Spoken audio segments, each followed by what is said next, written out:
आज मैं साइंस का एक नया टॉपिक है आपके सामने पेश कर रहा हूँ। बहुत अच्छा टॉपिक है, एटॉमिक मास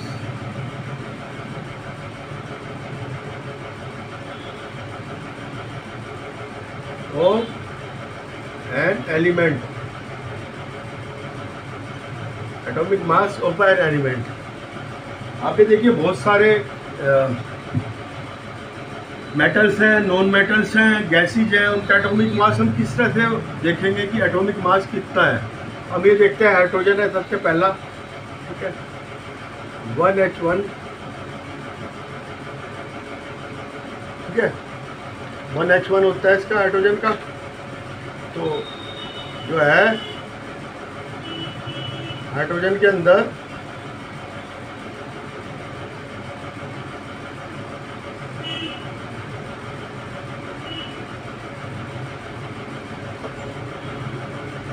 के अंदर इसका वेट कितना होता है 1.673 इंटू 10⁻⁻24 ग्राम है ना 1H1। लेकिन क्या ये नेग्लिजिबल, बहुत कम वेट है, वेरी लो नेग्लिजिबल है वेट, ठीक है, क्योंकि इसके अंदर जो है no neutron found, only 1 proton, ठीक है, ये प्रोटॉन का वेट के बराबर होता है इसका, ठीक है। फिर हमने करा कि कार्बन 12 की अपेक्षा कर देखते हैं कि कितना वेट है। कार्बन 12 का हमने मान लिया 12 एटॉमिक मास यूनिट, इसको कहते हैं 12 AMU, ठीक है, AMU। इसको लेटर इससे भी लिखते हैं, खाली ये U भी लिख सकते हैं, 12, ठीक है, कार्बन का माना। तो एक AMU इक्वल टू 1/12 है ना, का मास ऑफ कार्बन 12, ठीक है। 1 यूनिट इक्वल टू दिस हुआ। इसका मतलब क्या है कि हाइड्रोजन का जो वेट होगा वो इसका 1 गुना होगा, ठीक है। Atomic mass of all the element are determined by complete the mass of their atom with the mass of carbon 12। Carbon 12 से देखते हैं रिलेटिव मास होता है, रिलेटिव मास,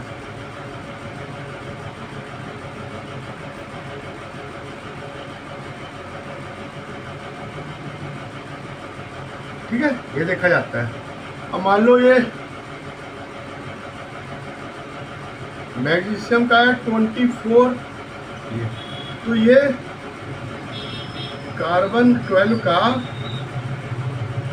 1/12 का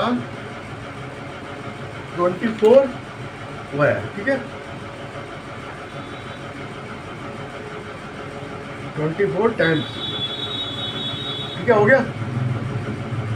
स्टैंडर्ड जो है mass of carbon 12 which have been assigned the atomic mass of exactly the 12U, carbon 12 का 12U। अब मैं बता रहा हूँ कुछ सिंबल। हाइड्रोजन ये एलिमेंट है, सिंबल, और ये atomic mass. Hydrogen H1U, carbon, nitrogen, oxygen, sodium,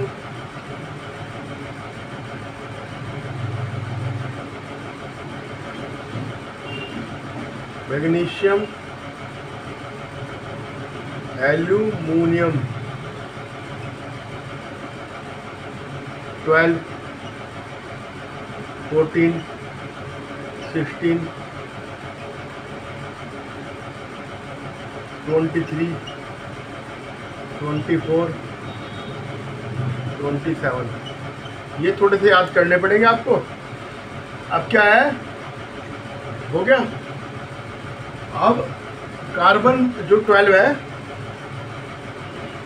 मास हो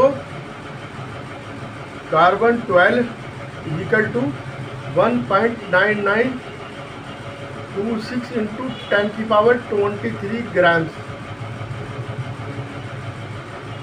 ठीक है, इतना होता है।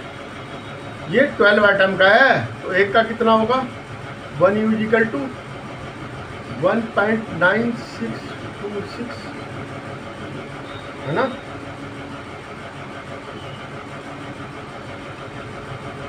अपॉन 12, तो कितना आएगा 1.6605 इंटू 10⁻24 ग्राम्स। ठीक है, इतना आ जाएगा। ठीक है, तो इतना आया, एक 1 AMU इजिकल टू 1.66 इंटू 10⁻, ये ठीक है। और ये तो आपका ही हो गया सारा। अब मैं आपको बताने जा रहा हूं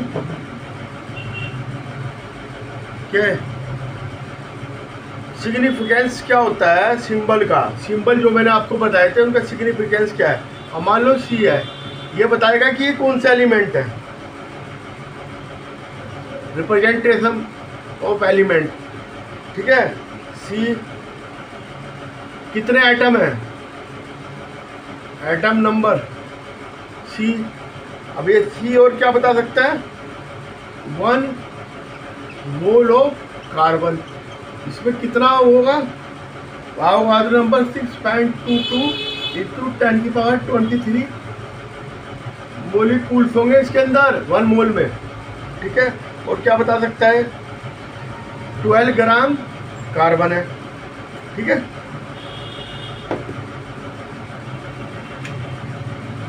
अब हमने देखना है कि एटम जो है किस किस फॉर्म में मिलता है।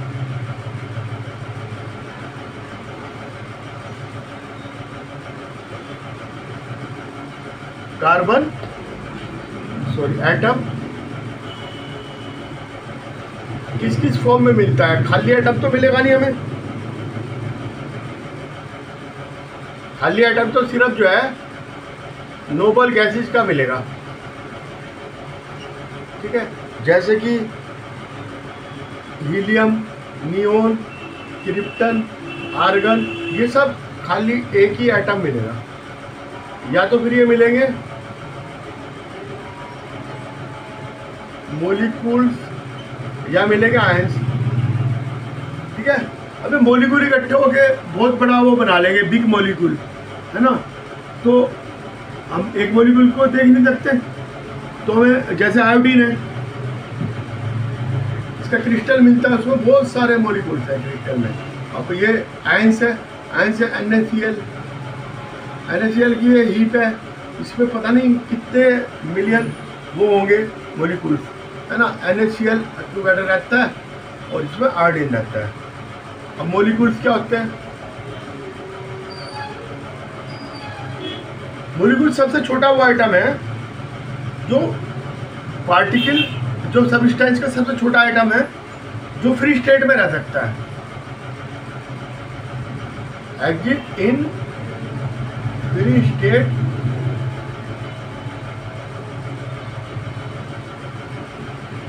Smallest part of substance. Smallest part है सबस्टेंस का जो फ्री स्टेट में रह सकता है, उसको हम कहते हैं। जैसे कि अभी नोबल गैसेज मैंने आपको बताई थी, ये फ्री स्टेट में रह सकती है। अभी हाइड्रोजन है, हाइड्रोजन अकेला तो नहीं रहता, H2, N2 नाइट्रोजन, ऑक्सीजन, ये सब कैसी चीज़ है ना, ऐसे रहती है। क्लोरीन, ब्रोमीन,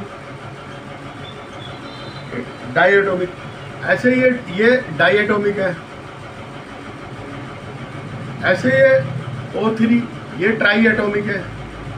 ऐसे P4 ये ऑक्टा 4 का 4 इसमें है, ठीक है, 4 मॉलिक्यूल रहते हैं। सल्फर S8, इसमें 8 मॉलिक्यूल रहते हैं सल्फर में। तो इस तरह से जिस भी फॉर्म में वो मतलब स्टेबल रहे वही फॉर्म बन जाती है उनकी, ठीक है।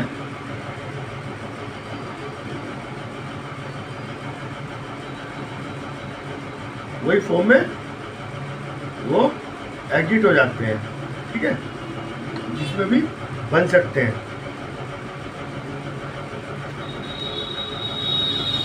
ठीक है। ये भी आपकी समझ में आ गया। और बड़े बड़े जो एलिमेंट्स हैं वो क्या करते हैं, सॉलिड कॉन्सिस्ट, बड़े बड़े सॉलिड होते हैं, वो क्लस्टर बना लेते हैं। क्लस्टर का गेंट मॉलिक्यूल्स कहते हैं। लेकिन उसमें भी गेंट मॉलिक्यूल्स हो, चाहे आपका हो वेरी बिग,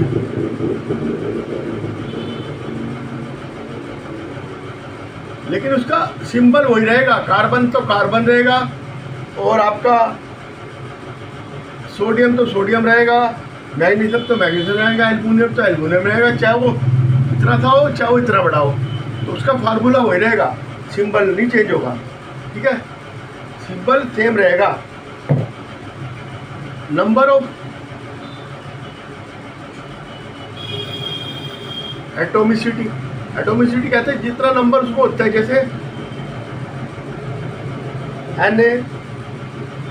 Mg, Fe, ये सब जो है 1 होती है इसकी एटोमिसिटी, ठीक है। नोबल गैसेज की भी 1 होती है, एटोमिसिटी सबकी 1 है।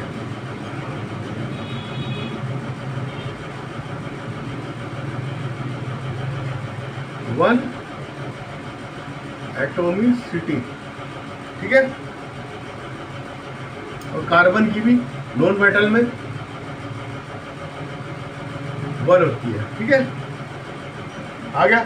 अब ये हाइड्रोजन, ये गैसेज जितनी है इन सब की जो है 2 है।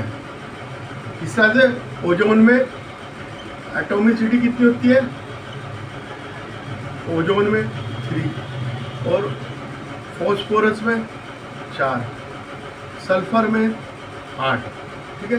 जितने मॉलिक्यूल होंगे उसके अंदर उतनी उसकी एटोमिसिटी होगी, रह सकते हैं।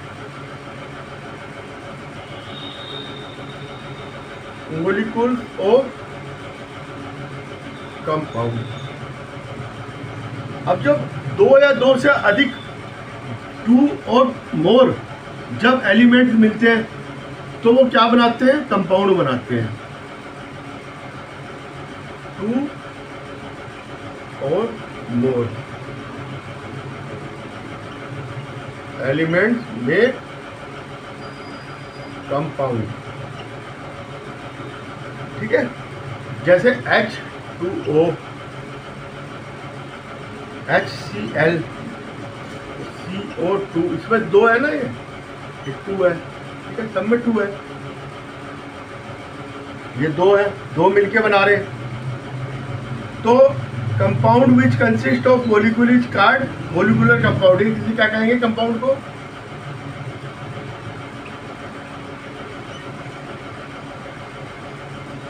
मॉलिक्यूलर कंपाउंड, ठीक है। केमिकल फार्मूला हम ये लिखते हैं, केमिकल फार्मूला, और इसको हम जो केमिकल फार्मूला उसको फार्मूला ऑफ एलिमेंट भी कहते हैं, जिससे कि हम सारा का सारा बता सकते हैं किसके बारे में, सिंबल के बारे में। सब्सक्राइब द प्रेजेंस 1 मॉलिक्यूल कैसा होता है उसका, ठीक है, सदा बता सकते हैं। Formula of compound, chemical formula of compound statement which composition with the chemical symbol tells us the presentation, present element कितने प्रेजेंट है उसके अंदर वो बताएगा कंपाउंड का, और how many elements are present in the 1 molecule of compound. 1 molecule में कितने कंपाउंड के 1 मॉलिक्यूल 1 उसमें मोल में कितने मॉलिक्यूल्स हैं, ठीक है। जैसे H2O, इसमें 3 है, 2 हाइड्रोजन के 1 ऑक्सीजन का, ठीक है। अब आ जाओ सल्फर डाइऑक्साइड SO2, इसमें 3 है, 2 ऑक्सीजन के और 1 इसका है, बाकी कितने उसमें कंपाउंड कितने, 2 एलिमेंट्स है। तो एलिमेंट प्रेजेंट भी पता चल जाएगा इसमें कंपाउंड में, और वो भी पता चल जाएगा। मोलिकुलर मास क्या होता है,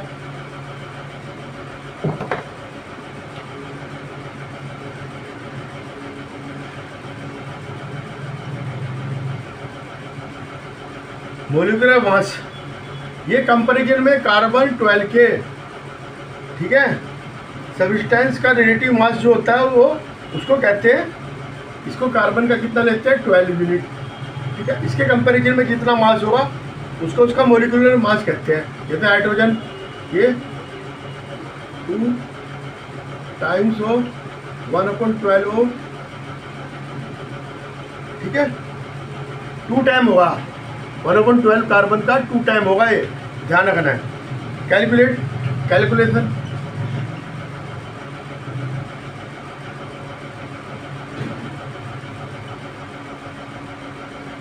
अब H2O है, 2 हाइड्रोजन है 1 ऑक्सीजन है, 2H plus O, 2 unit plus 16 unit, इसका 16 होता है ऑक्सीजन का, इसका 1 यूनिट होता है हाइड्रोजन का, 2 प्लस 16 यूनिट इक्वल टू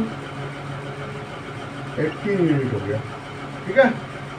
इस तरह से हम किसी भी उसका कंपाउंड का निकाल सकते हैं। अभी H2SO4 है, इसका निकालना, मान लो H2SO4, हाइड्रोजन के कितने इसमें 2H plus S plus 4O, 2U plus sulphur के 32 प्लस 4 इंटू 16 ऑक्सीजन का होता है, 98, ये मोलिकुलर मास आ गया इसका। तो अब जैसे वाटर है, ये क्या हमें दर्शाता है, ये वाटर का फार्मूला भी दर्शा रहा है, ये मोलिकुलर फार्मूला भी दर्शा रहा है कि मोलिक्यूल कितने हैं, ठीक है। और इसमें एक मोल में जो अवोगाद्रो संख्या 6.22 इंटू 10 की पावर 23, ये भी बता रहा है कि इसमें इतने मोलिक्यूल्स हैं। और ये हाइड्रोजन ऑक्सीजन से मिलके बना है, ये भी बता रहा है।